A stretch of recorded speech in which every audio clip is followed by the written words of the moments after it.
So when you think of an angel, what pops into your head? For most of us, it's probably something with soft, feathery wings, maybe a halo, and a very gentle, human-looking face, right? Well, what if I told you that entire image is basically a comforting lie we've all been fed? Today, we're going to dig into some really old texts and what you might call forbidden knowledge to see what these celestial beings actually look like.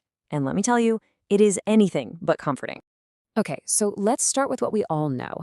This right here, this is the classic angel. It's an image that's been drilled into our heads for centuries through art and movies and culture. They're these beautiful, peaceful, winged humans who watch over us. And look, it's a really nice thought, but it's not even close to what some of the oldest records on the planet describe. Now, this is where it gets really interesting. In these ancient accounts, whenever one of these beings shows up in front of a person, what's the very first thing they almost always say? Do not be afraid. Just think about that for a second. Why would that be your opening line? You wouldn't need to say that unless the very sight of you was enough to cause absolute paralyzing terror. And that really brings us to what you could call the Hollywood deception. This whole idea of gentle, human-like angels, that's a pretty new invention, designed to be palatable. We're about to peel back those layers and look at descriptions from what some people believe is Earth's missing history. Accounts of entities so alien, their true form is, well, it's almost impossible to imagine. And that's really the heart of it. The so-called biblically accurate descriptions, they paint a picture of entities that are not just non-human, they are profoundly alien. We're talking about beings of incredible power, with physical forms that just completely defy our understanding of biology and physics. The gap between our modern soft image and these ancient accounts, it couldn't be wider. To really wrap your head around this, we have to go right to the top. I mean, the very top of the celestial hierarchy described in these old texts.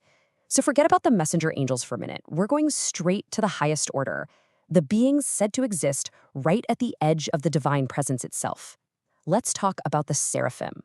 The name seraphim literally translates to the burning ones. And according to texts like the Book of Isaiah, that's not just a cool name. They hold the highest rank in the celestial court, literally flanking the throne of God. They aren't just powerful. They are described as beings made of living light and pure fire. Okay, you gotta brace yourself for this, because this is where their anatomy gets truly wild. They're said to have 6 wings, but get this, only 2 are for flying. 2 of the wings are used to cover their face, and the other 2 are used to cover their feet. And then there are the eyes. The texts say they are full of eyes, all over their bodies, all over their wings. It's meant to be a physical representation of them seeing everything, across all dimensions, all at once. So you can see why they'd be terrifying, right? It's not just that they look strange. To look at a seraphim according to these descriptions would be like staring directly into a kaleidoscope of cosmic consciousness. It would be a sensory and dimensional overload that our human brains are just not equipped to handle. The reality of it would probably shatter your mind. And as mind-bending as the seraphim are, they're just one part of this huge cosmic structure. The lore suggests there are other entities out there that are even more formidable, beings whose power and purpose are on a scale that is just, it's almost impossible for us to even begin to comprehend. Just look at this interpretation of the power scale. On one side, you have the names we know, Michael, maybe even Lucifer. But on the other side, you see these titles: cosmic architects, shapers of reality, keepers of forbidden history. Some of these texts suggest that even archangels were basically just middle management, answering to this higher echelon of beings, who weren't just messengers, they were fundamental forces of reality. So what do these cosmic architects even do?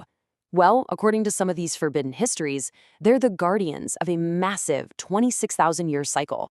Think of it as a kind of cosmic reset that literally reshapes reality on a grand scale. We're not talking about guiding people. We're talking about managing the operating system of the universe. So how does any of this cosmic level stuff connect back to us here on Earth? Well, the bridge, according to texts like the Forbidden Book of Enoch, comes from a group of beings called the Watchers. They were celestial guardians who made a pretty fateful choice to come down here and take on a physical form. The story goes something like this. These Watchers, these forgotten guardians, they descended to Earth, and in doing so, they gave up their non-physical celestial state for a body of flesh and bone. This led to them, Well, interacting with early humans, which in turn supposedly kick-started the bloodline of the Nephilim, that legendary race of giants you hear about in ancient lore. So the really important takeaway here is that this story frames the angelic form not as some holy, ethereal thing, but as a highly advanced, non-human state of being. Whether you think of them as interdimensional beings or something else entirely, this forbidden truth points to a totally lost chapter of Earth's history, one that involved beings way beyond our normal comprehension.